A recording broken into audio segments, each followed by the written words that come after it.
परराज्यात महाराष्ट्रातील प्रवासी वाहनांना विनाकारण टॅक्स आकारून त्यांची लूट करण्यात येत आहे। तसेच महाराष्ट्रात टेम्पो ट्रॅव्हल्सवरचा ऑनलाईन टॅक्स भरलेला असताना सुद्धा सीमा भागात वाहने अडवून पुन्हा दंड केला जातो। त्यामुळे महाराष्ट्रातील प्रवासी वाहतूक करणारे चालक आणि मालक यांच्यावर अन्याय होत असल्याचा आरोप करत शिवसेना वाहतूक सेनेचे महानगरपालिका क्षेत्र अध्यक्ष विनोद कोटकर यांनी जिल्हा पोलीस अधीक्षक आणि आरटीओ यांना निवेदन देऊन आंदोलन करण्याचा इशारा दिला आहे। या निवेदनात म्हटले आहे की परराज्यातील वाहने महाराष्ट्रात येऊन नियमबाह्य वाहतूक करत आहेत।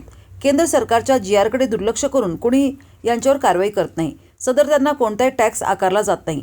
याउलट महाराष्ट्रातील वाहनांना परराज्यात टॅक्स भरावा लागत आहे। महाराष्ट्रात टॅक्स भरत असताना महाराष्ट्रातील वाहनांना टीपी आकारला जात आहे। त्यामुळे स्थानिक आरटीओनी स्थानिक प्रवासी वाहनांना परराज्यातील वाहनांच्याकडून जो नाहक त्रास सहन करावा लागत आहे त्यावर योग्य ती कारवाई करावी, अन्यथा आंदोलनाचा इशारा देण्यात आला आहे। मी पैलवान विनोद सुभाष कोटकर, शिवसेना वाहतूक सेना जिल्हा प्रमुख सांगली शिंदे गट।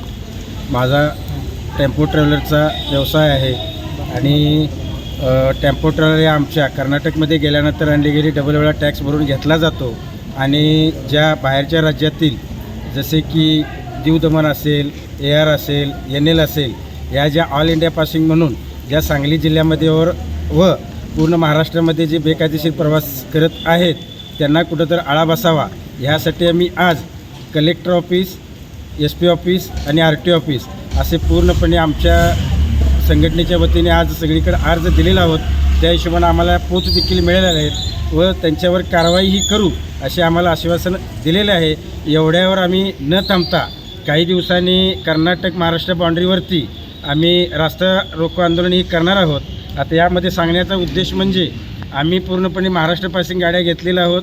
दिवसाला 500 रुपये टीपी भरून आम्हाला पूर्णपणे बाहेर जाण्यासाठी 500 रुपये टीपी काढून जावं लागते। अदर स्टेटला जाण्यासाठी देखील परराज्याचा टॅक्स भरावा लागतो आणि जे बेकायदेशीर टेम्पो ट्रॅव्हलर आहेत जसे की मी मागाशी म्हटलं की दीव दमण असतील, AR असतील, NL असतील, हे त्या राज्यात जाऊन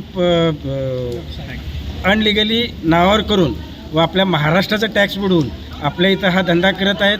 त्यांचा परिणाम पूर्णपणे आमच्या व्यवसायाला पडून आज आम्हाला पूर्णपणे धंद्याची बिकट परिस्थिती सोसावी लागत आहे आणि आम्हाला देखील महाराष्ट्र सरकारने ऑल इंडिया पासिंग करून द्यावं अशी मी विनंती करतो। आता दुसरं म्हणजे जे बाहेरच्या राज्यातील इथे जे बेकायदेशीर प्रवासी करत आहेत असा केंद्र शासनाचा GR आहे की ज्या राज्यातील गाडीचा पासिंग नंबर आहे त्याच राज्यातील प्रवासी घेऊन फिरण्यास त्यांना अधिकार आहे। परराज्यातून जाऊन परराज्यातील प्रवासी करण्यास त्यांना अधिकार नाही, तरी देखील ते बेकायदेशीर आपल्या सांगली जिल्हा व पूर्ण महाराष्ट्रामध्ये प्रवास करत आहेत व त्यांच्यावर योग्य ती शासनाने कारवाई करावी ही विनंती।